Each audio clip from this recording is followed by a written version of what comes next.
As the morning sun began to softly illuminate the tree-lined streets of the upscale neighborhood, Jennifer Wilson was helping her son Michael get dressed. This was a familiar scene that played out every morning at her home in the suburbs of San Jose. Outside the window, neighborhood children were already lining up to wait for the school bus. "Here, Michael. Let's wear the blue t-shirt today. The weather's nice, so you can play all you want in the playground," she said. Michael responded to his mother's words with a smile, raising both arms to let her help him with the t-shirt. His golden hair sparkled in the morning sun, and his blue eyes twinkled with anticipation. From the kitchen came the sounds of Robert preparing breakfast. It was their daily routine to share the morning preparations as a couple. "Jenny, coffee's ready. What time is your meeting today?" her husband called out. As she descended the stairs in response to his voice, breakfast awaited: toast, scrambled eggs, and fresh fruit. Robert's laptop was already open on the table, and while he checked his work emails, Michael happily scooped up his cereal beside him. Robert's black hair was perfectly neat, and his carefully ironed shirt reflected his meticulous nature. "Well, it should end by 3 p.m. After that, Martha will." "Ah, that's right, Mom's picking him up." At 8 a.m., Jennifer dropped her son off at kindergarten. At the gates of Sunshine Preschool, Michael waved, saying, "Bye-bye, Mama." The gesture was so adorable that it made her heart ache. Several children were already playing in the playground, and Michael happily joined his friends. Upon arriving at the luxury real estate office, Jennifer transformed into the perfect career woman. She smoothed her brown hair, straightened her back, and confidently gave instructions to her subordinates. As a sales manager, everyone acknowledged her capabilities. Her annual salary of $80,000 was proof of her competence. "Mrs. Wilson, the documents for the hillside property are ready. Thank you for getting them done in time for the afternoon presentation." However, while responding to clients' voices on the phone, a corner of her mind was always worried about her son. Balancing work and childcare was more challenging than she had imagined. Looking at the family photo on her desk, she secretly battled feelings of guilt. That afternoon, her mother-in-law Martha was scheduled to handle the kindergarten pickup. 3 times a week, she helped with childcare. While outwardly cooperative, Martha's interference seemed to be gradually increasing lately. Using her background as a former elementary school teacher as leverage, she had started voicing opinions about education methods too. "Jennifer, you should pay more attention to Michael's meals. The lunchbox from the other day didn't have enough vegetables. When I was raising my son, I was much more careful about nutritional balance." Jennifer had been maintaining her composure while dealing with such comments from her mother-in-law, though they caused slight irritation. Martha's house was nearby, and she frequently visited to check on her grandson. With her strong attachment to her son, Martha showered the same affection on her grandson Michael. Night fell. Even when the living room clock showed 9 p.m., Robert hadn't returned. Jennifer slumped on the sofa, with Michael already breathing steadily in sleep beside her. Recently, her husband had been coming home late more often. She'd been told it was because a new project had started, but something didn't feel right. Sometimes she noticed him staring at his phone and typing messages. Is Daddy not coming home today either? Every time Michael asked this before bed, Jennifer's heart ached. As she watched Michael's sleeping face, Jennifer pondered about the nature of family. On the surface, it was a perfect family life with nothing missing: a house in an upscale neighborhood, stable income, successful husband, adorable son. However, she couldn't shake the feeling that the reality was gradually, but surely, changing. The next evening, a few children were still playing in the playground at Sunshine Preschool. The August sun remained strong, with heat rising from the asphalt. Jennifer wiped the sweat from her brow as she entered the preschool entrance. Children's drawings adorned the hallway walls, and she could spot Michael's family picture among them. 4 figures holding hands and smiling under a blue sky: Jennifer, Robert, Michael, and Martha. Her son's innocent heart in including his grandmother as a family member stirred complex emotions within her. "Excuse me. I'm here to pick up Michael Wilson." When she spoke at the reception, the teacher on duty showed a puzzled expression. "Mrs. Wilson. Michael was picked up by your sister a little while ago." For a moment, time seemed to stop. Alarms rang in Jennifer's head. "I don't have a sister." As she spoke those words, she felt the blood drain from her entire body. Miss Brown, Michael's teacher, hurried out from the staff room. "Mrs. Wilson, I'm terribly sorry. About 30 minutes ago, someone claiming to be your sister came. We did check her ID, but..." Jennifer's hands began to shake. She took out her smartphone to call the police. However, various possibilities were already racing through her mind. Had Martha changed her plans? No, that couldn't be. Martha would definitely have contacted her. 911, what's your emergency? My son has been kidnapped. At Sunshine Preschool. My 3-year-old son. Her voice trembled. Miss Brown offered her a cup of water, but even her hands receiving it were shaking. Can you tell us about the suspect's characteristics? Miss Brown stepped forward and began explaining in a calm voice. It was a woman. She wore a black dress and had long brown hair. She was wearing large sunglasses.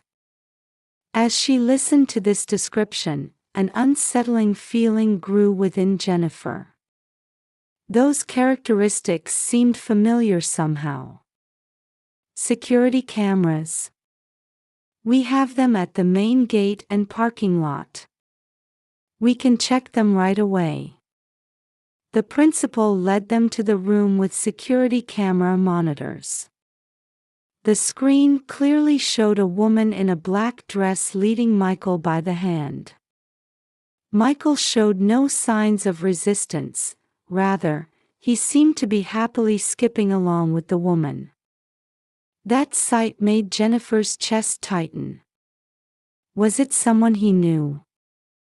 Why hadn't Michael been wary? Next, she called her husband.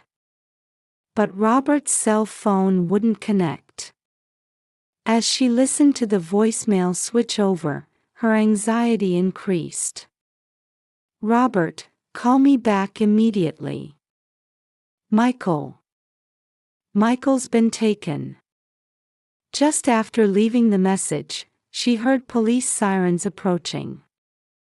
The police officers who arrived at the scene immediately began assessing the situation and examining the evidence. As the officers carefully checked the security camera footage, Jennifer's smartphone vibrated. It was a call from Robert. "Jenny? What's wrong? Why didn't you answer the phone?" "Michael.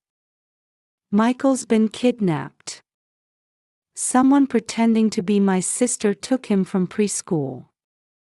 "Is your mother involved?" "No, Mom should be at the hospital for tests right now.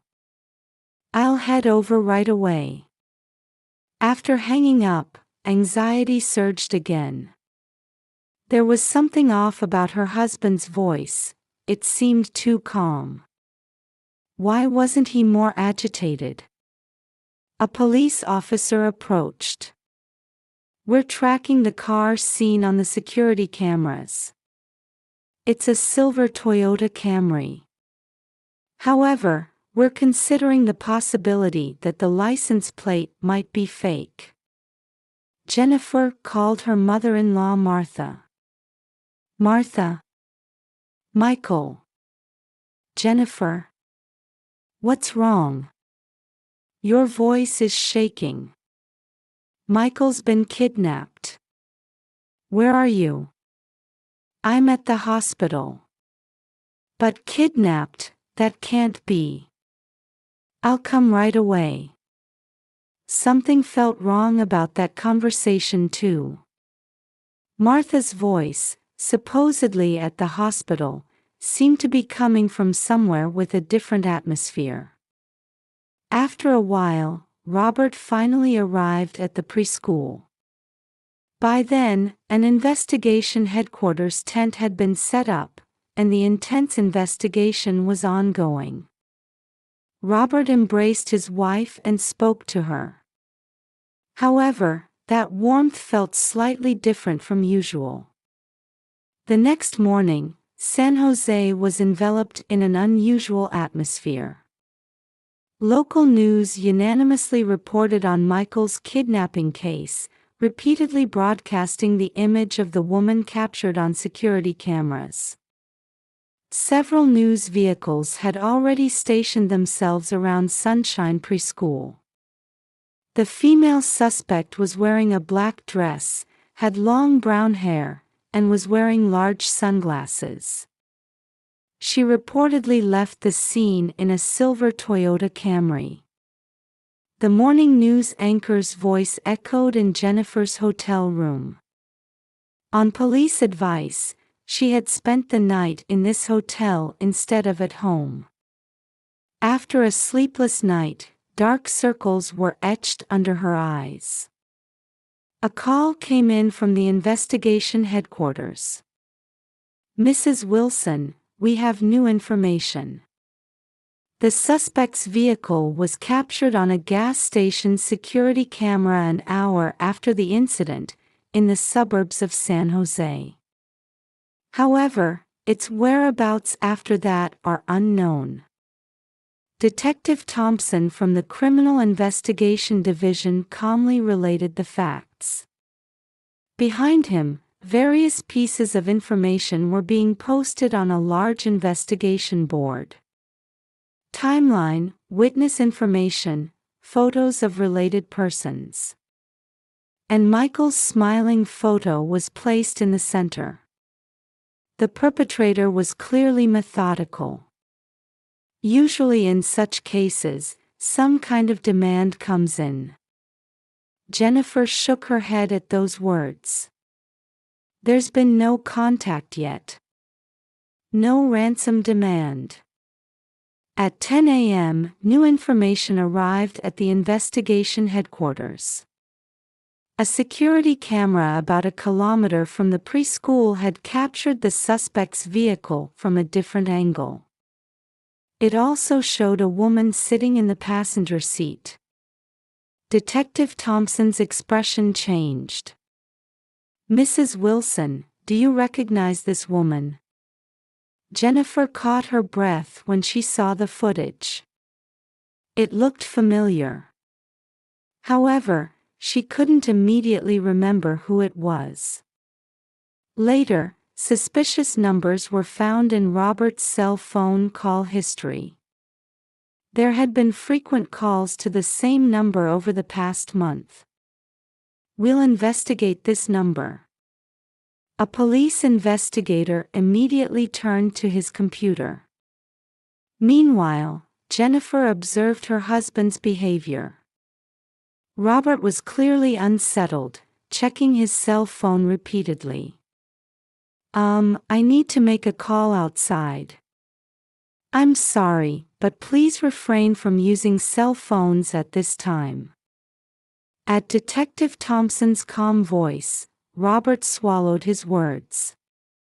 In the afternoon, a report came in from the hospital where Martha was supposedly admitted. There is no record of Marcia Wilson being examined yesterday. Upon receiving this report, the atmosphere at the investigation headquarters changed dramatically. Robert's face turned pale. "This must be some mistake." "Mother, definitely."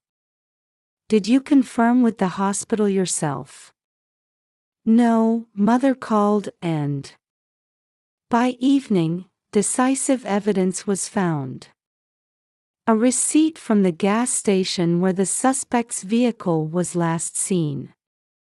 The credit card number recorded on it belonged to a woman named Carol Smith. Carol Smith. She's the receptionist at Robert's company. Detective Thompson looked at Robert. Her husband's expression froze. "She's currently 7 months pregnant. And she's been absent from work this past week." A heavy silence fell over the investigation headquarters. Jennifer had opened the photo folder saved on her husband's cell phone. There were photos of a smiling Carol, and Robert gently stroking her swollen belly. The security camera at Martha's home had preserved footage from the day of the incident.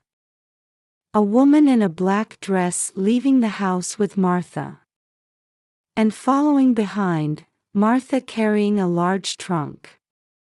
New information continued to gather at the investigation headquarters. A mountain villa contracted under Martha's name. Suspicious money transfer records from Carol's family home. And testimonies from Robert's workplace colleagues. Ms. Smith had been feeling unwell for the past 6 months. She seemed particularly emotionally unstable. Mr. Wilson often took care of her. "I saw them together several times after overtime work." By the morning of the 3rd day of investigation, all the points were beginning to connect. A planned kidnapping.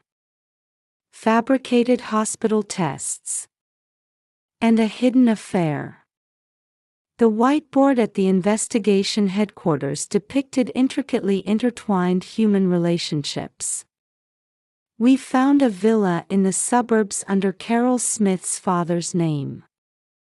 Security camera footage shows someone who appears to be suspect Martha Wilson entering and leaving yesterday evening.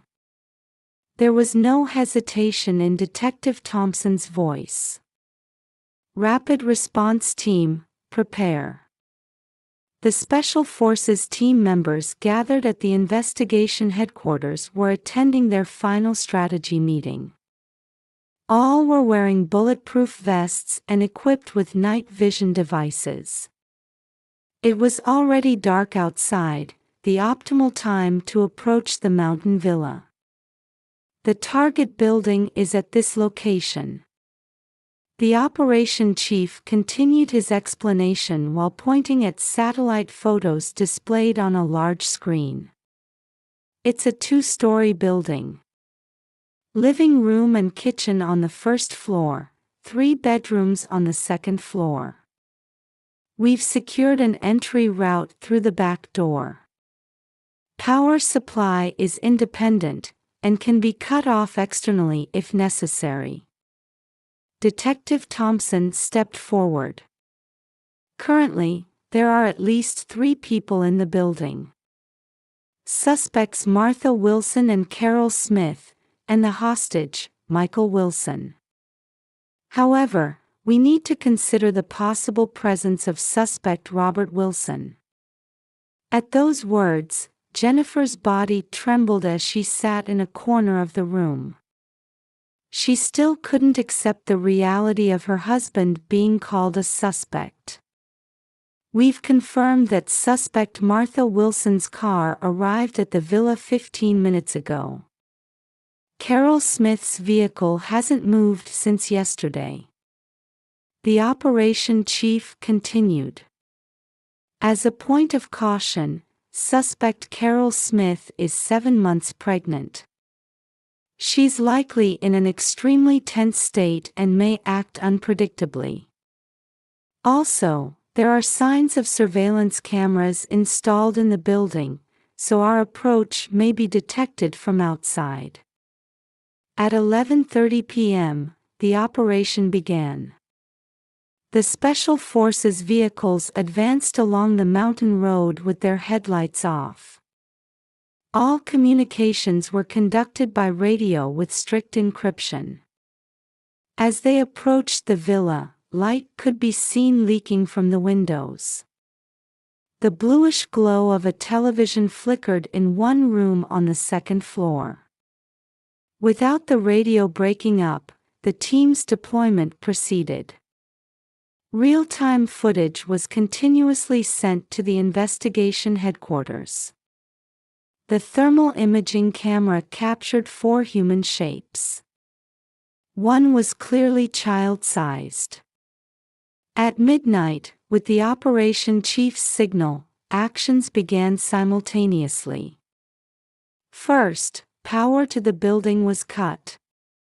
The next instant, multiple flashbang grenades were thrown in, and doors were broken down with a thunderous sound. The Special Forces team stormed the building. Through night vision devices, the expected scene unfolded inside. Carol standing frozen in the center of the living room. Martha trying to run up the stairs.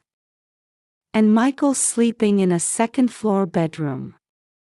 Carol raised both hands and collapsed into a sitting position. Martha stopped halfway up the stairs, wearing a vacant expression. Detective Thompson stopped Jennifer as she tried to rush into the building. "Please wait a little longer. We need to confirm the building's safety." A few minutes later, all rooms had been checked and Michael's safety confirmed. Having awakened from sleep, he looked around in confusion. "Mama? Where's Mama?"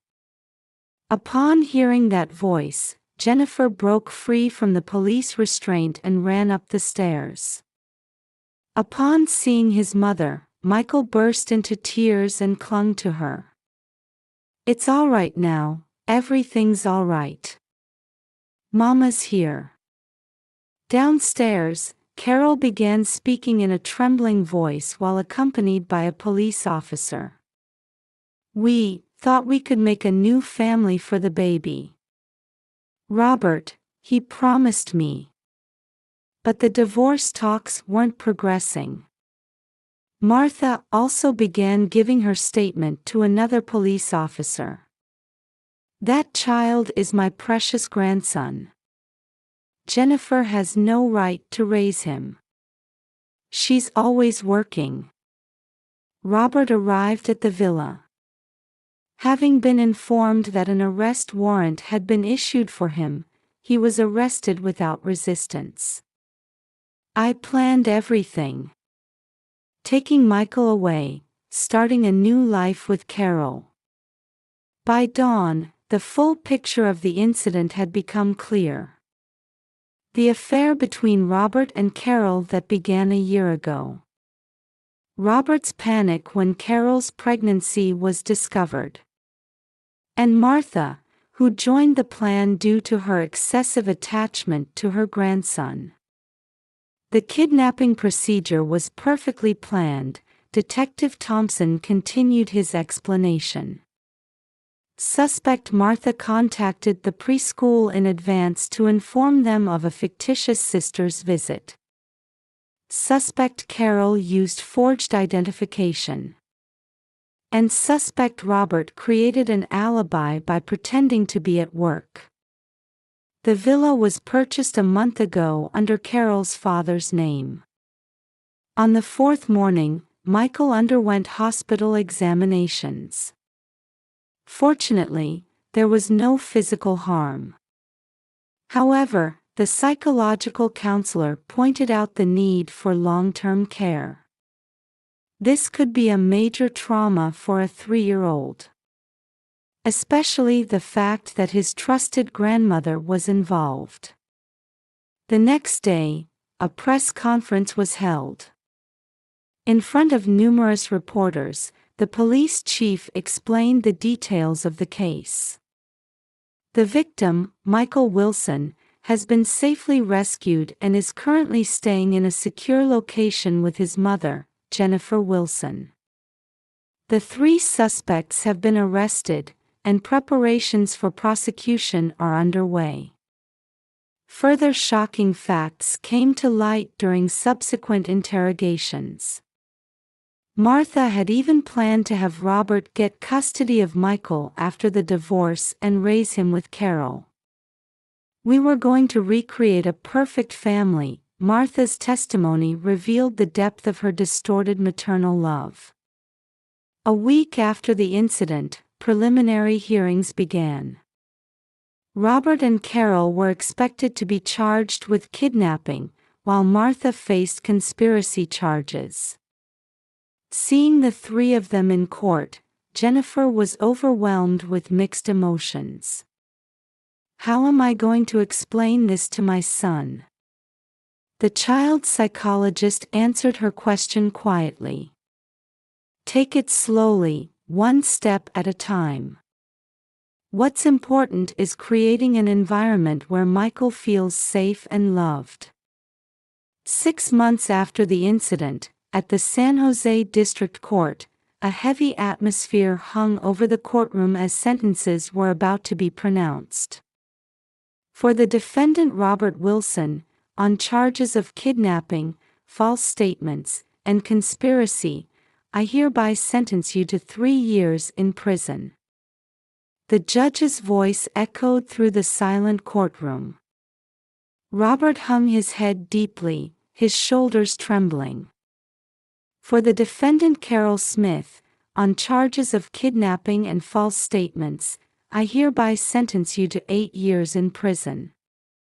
Carol, who had already given birth, would break down crying whenever shown photos of her baby through the visitation room glass. Her child was set to be put up for adoption. For the defendant Martha Wilson, on charges of conspiracy and false statements, "I hereby sentence you to 3 years in prison, suspended for 5 years." A suspended sentence considering her advanced age. However, Martha's eyes had already lost their light. In the courtroom gallery, Jennifer reflected on the past 6 months. Moving to a new home and starting a new life with Michael happened right after the incident. They left the upscale neighborhood for a small apartment. However, the time spent with her son had definitely increased. "Mama, can we go to the park today?" "Yes, of course. I can leave work early today." Changing jobs also became a major turning point in her life. From luxury real estate sales to public relations at an IT company with flexible hours. Though her income decreased, her working hours improved significantly. Both mother and son continued psychological counseling. Michael was gradually recovering from the impact of the incident. "Michael's resilience is remarkable," noted Dr. Brown, their counselor. However, it will still take time to restore his basic trust in family, especially towards adult males. Still, hope was gradually sprouting. Michael, having changed preschools, was slowly adapting to his new environment. On weekends, Jennifer's parents visited from out of town, cherishing their time with their grandson. Later, the adoption of Carol's baby girl was officially finalized. The baby was taken in by a middle-aged couple who had struggled with infertility. "My only wish is for this child to grow up in an environment where she is loved. That's all." Carol's words during visitation were sincere. Martha decided to move into a nursing home shortly after the incident. She sold her house and now lives quietly in a facility on the opposite side of town. She rarely receives visitors. "I can't forgive, but I've stopped hating," Jennifer said during counseling. A year after the incident, Michael advanced to the middle class of kindergarten.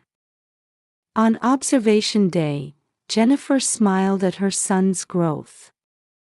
"Mom, watch me." Watching him attempt a backward roll on the horizontal bar, falling but getting back up again. In his figure, Jennifer saw a reflection of their own journey. Activities in support groups had also become her emotional anchor. Through dialogue with others who had experienced family betrayal, she gained new perspectives and strength. Maybe there's no such thing as a perfect family. But that's okay. Her words in the group session brought tears of empathy to many participants. One evening at sunset, while spending time with Michael on the park swings. "Mama, is Daddy never coming back?" "No, he's not." "But Michael has Mama, right?" "Yes. I'm happy with just Mama." Those words brought tears to Jennifer's eyes. Now, a year and 3 months after the incident, she was beginning to open her heart to new encounters. Casual conversations with a man she met at her child's art class. Though not yet something that could be called romance, her ability to trust people was gradually returning. One step at a time. "We still have plenty of time ahead," Jennifer whispered softly while watching balloons float into the sunset sky, tightly holding Michael's small hand.